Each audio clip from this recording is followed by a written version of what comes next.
ചില യാത്രകളിൽ അപ്രതീക്ഷിതമായിട്ട് ചില ആൾക്കാരെ നമ്മൾ കണ്ടുമുട്ടും. ഇന്ന് ഞാനൊരാളെ കണ്ടുമുട്ടി.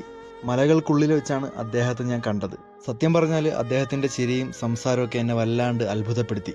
ഈ ചൂടത്ത് അദ്ദേഹം ഒരുപാട് ദൂരം താണ്ടിയാണ് ഈ ഒരു സ്ഥലത്ത് വന്നത്. ആളൊഴിഞ്ഞ ഒരു പ്രദേശം, ആരുമില്ലാത്ത ഒരു സ്ഥലം.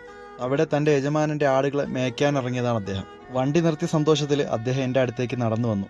ആ ഒരു സമയം മുതൽ അദ്ദേഹത്തിൻ്റെ മുഖത്ത് നല്ല സന്തോഷമായിരുന്നു. കാരണം ഈ ഒരു ആളൊഴിഞ്ഞ പ്രദേശത്ത് എന്നെ കണ്ടപ്പോൾ തന്നെ അദ്ദേഹത്തിന് വലിയ സന്തോഷമായി. ആ ഒരു മനുഷ്യൻ ഒരുപാട് ദൂരത്ത് നിന്നാണ് ഈ ഒരു സ്ഥലത്തേക്ക് നടന്നു വന്നത്. വീട് എവിടെയെന്ന് ചോദിച്ചപ്പോൾ അങ്ങൊരു മല ചൂണ്ടിക്കാണിച്ചു. ആ ഒരു സ്ഥലത്ത് വീടോ മറ്റു കാര്യങ്ങളൊന്നും കാണാൻ കഴിയുന്നില്ല. എന്നാലും അത്രത്തോളം ദൂരം സഞ്ചരിച്ചാണ് ഈ ഒരാൾ ഇവിടെ വന്നത്.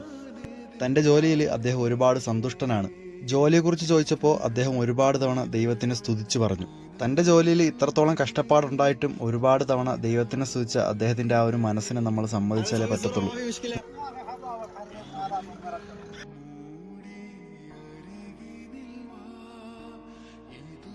ഒരു സഹോദരനെ ഏൽപ്പിച്ച ആഹാര സാധനങ്ങൾ അദ്ദേഹത്തിന് കൊടുത്തപ്പോൾ വലിയ സന്തോഷവാനായിരുന്നു.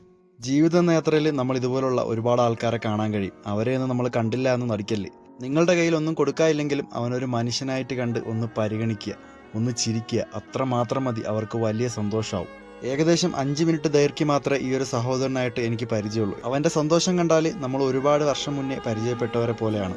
ആ ഒരു സ്ഥലത്ത് നിന്ന് തിരിച്ചു വരുമ്പോഴേക്കും എൻ്റെ മനസ്സിൽ ആ ഒരു സഹോദരൻ്റെ മുഖവും ചിരിയൊക്കെയാണ്. അപ്പോൾ ശരിയെന്നാൽ നമുക്ക് അടുത്തൊരു വീഡിയോ കാണാം. Tata, bye bye. വീഡിയോ ഇഷ്ടപ്പെട്ടാൽ ഒന്ന് സപ്പോർട്ട് ചെയ്തേക്കണേ.